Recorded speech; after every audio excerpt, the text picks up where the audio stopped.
একদিনে ব্যাঙ্গালোরের বেশ কিছু প্রসিদ্ধ স্থান ঘুরে দেখার পরিকল্পনাতে আমি ঘুরতে যাই ব্যাঙ্গালোরের ইসকন টেম্পল, ব্যাঙ্গালোর প্যালেস, বিধানসৌধ ও টিপু সুলতান সামার প্যালেসে। এই চারটি জায়গা ঘুরিয়ে দেখানোর সাথে সাথে সমস্ত রকম গুরুত্বপূর্ণ তথ্য আমি এই ভিডিওতে জানাবো।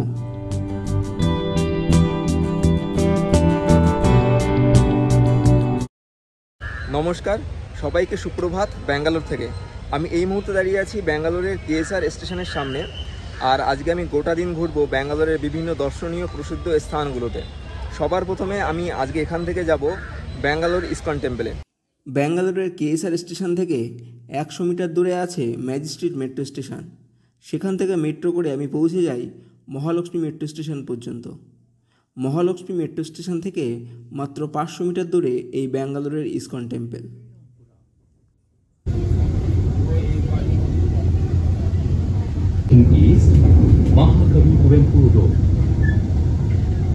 ম্যাজিস্ট্রেট মেট্রো স্টেশন থেকে কিন্তু এই মহালক্ষ্মী মেট্রো স্টেশন পর্যন্ত আসলাম।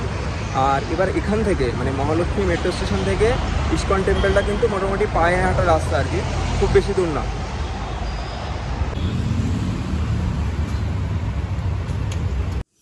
ইসকন মন্দির নিয়ে আমার বেশি কিছু বলার নেই। মন্দিরে এসে আমার মন্দির থেকে ফিরে যেতে ইচ্ছা হচ্ছিল না, যেমনটা হয় মায়াপুর ইসকন মন্দিরে গেলে আর কি। মন্দির দর্শন করে বেরিয়ে আসার সময় শালপাতার পাত্রে প্রসাদও পেয়েছিলাম।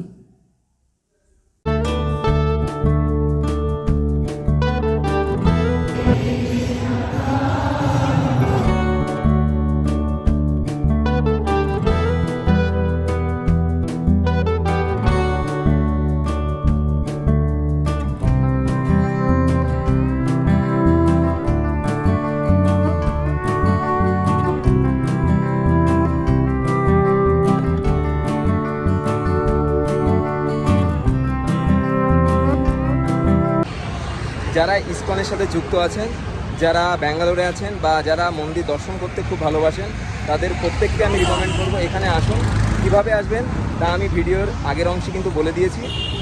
এবার আমি এখান থেকে যাব আমার পরবর্তী গন্তব্যস্থলে।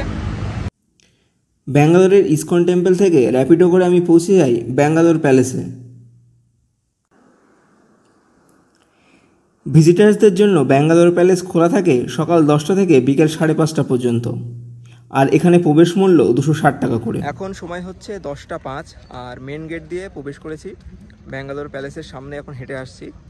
আর আমি যখন এই মেন গেটের সামনে এসেছিলাম তখন সময় ছিল 9টা 35। 25 মিনিট অপেক্ষা করলাম, তারপরে মেন গেটটা খুললো। এইবার টিকিট করব, তারপরে ভেতরে প্রবেশ করব। এই প্যালেস নির্মাণের কাজ শুরু হয় 1874 সালে এবং মাত্র 4 বছরের মধ্যে 1878 সালে তা সম্পূর্ণ হয়। প্যালেসের ভেতরে ছবি তোলা বা ভিডিও করা অ্যালাউ নেই, তাই আমি প্যালেসের ভেতরের কিছুই দেখাতে পারলাম না।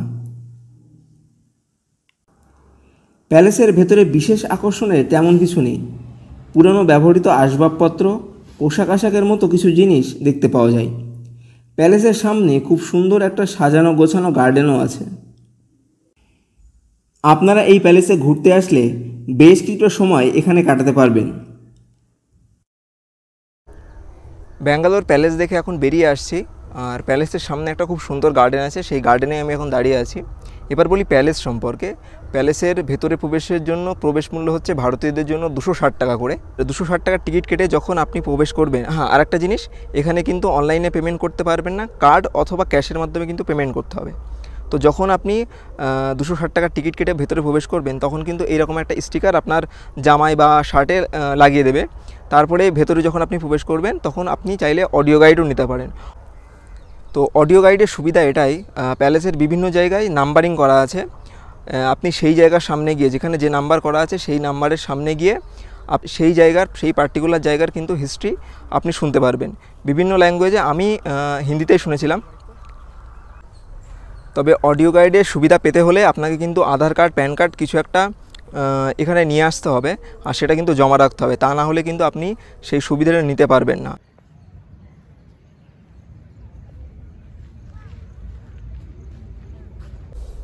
তো ব্যাঙ্গালোর প্যালেস কিন্তু ঘোরা হয়ে গেল। এবার এখান থেকে যাব হচ্ছে ব্যাঙ্গালোরের ফেমাস বিধানসৌধ। এই মেন গেট দিয়ে যখন এখানে প্রবেশ করেছিলাম তখন সময় ছিল 10টা 5, আর এখন সময় হচ্ছে 11টা 25। 45 মিনিট এনাফ, মানে প্যালেসটা ঘুরতে 45 মিনিট এনাফ সময়। আর আমি একটু ব্লগিংয়ের জন্য একটু সময় বেশি লেগে গেল।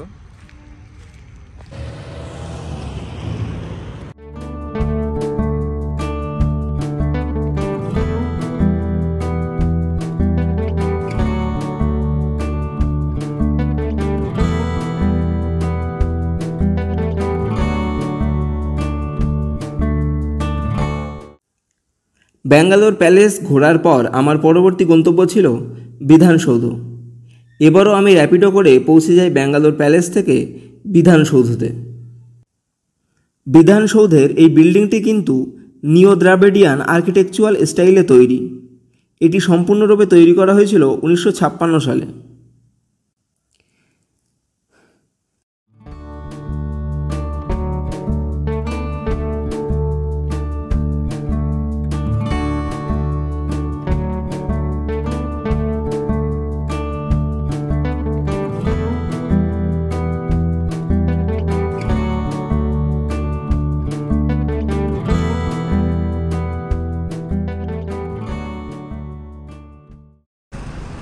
ব্যাঙ্গালোরের যে বিধানসভা, মানে যার নাম হচ্ছে বিধানসৌধ, সেই বিধানসৌধের সামনে আমি দাঁড়িয়ে আছি। ব্যাঙ্গালোর প্যালেস থেকে বিধানসৌধতে এসেছিলাম। বিধানসৌধতে আসার মূল কারণ হচ্ছে একেবারে বিধানসৌধটাও দেখা হয়ে যাবে, আর দুই নাম্বার যে নিয়ারেস্ট মেট্রো সেটা হচ্ছে ডক্টর বি.আর. আম্বেদকর বিধানসৌধ মেট্রো, সেই মেট্রোটাও আমি পেয়ে যাব। তো এর পরবর্তী আমার যে গন্তব্য সেটা হচ্ছে টিপু সুলতান সামার প্যালেস। তো সেটা কিন্তু যাবো আমি মেট্রো করেই। আর এখন সময় হচ্ছে 12টা, মানে রোদ প্রচুর। আবহাওয়া যাই হোক মোটামুটি ভালো। আজকে সকালের দিকে একটু আকাশ মেঘলা থাকলেও এখন আপাতত ভালো। আর এখান থেকে প্রথমে যাব টিপু সুলতান সামার প্যালেস। বিধানসৌধের পাশে doctor B.R.. Ambedkar metro station থেকে মেট্রো করে আমি পৌঁছে যাই কে.আর. মেট্রো স্টেশন, মানে কৃষ্ণা রাজেন্দ্র মেট্রো স্টেশন পর্যন্ত। কে.আর. মেট্রো স্টেশন থেকে টিপু সুলতান সামার প্যালেস মাত্র 200 মিটার দূরে অবস্থিত। এই টিপু সুলতান সামার প্যালেস নির্মাণের কাজ শুরু হয় 1781 সালে, আর তার নির্মাণের কাজ সম্পূর্ণ হয় 1791 সালে। সামার প্যালেস যখন তৈরি হয় তখন তার নাম ছিল রাশকে জান্নাত, যার নামের অর্থ হলো শান্তিতে থাকার জায়গা। এই টিপু সুলতান সামার প্যালেসের পাশে 400 বছর পুরানো একটা মন্দিরও দেখতে পাওয়া যায়। টিপু সুলতান সামার প্যালেস ও প্যালেসের সামনে যে একটা গার্ডেন আছে, এই দুটো জায়গাতে পরিচর্যার কোনো অভাব কিন্তু ছিল না।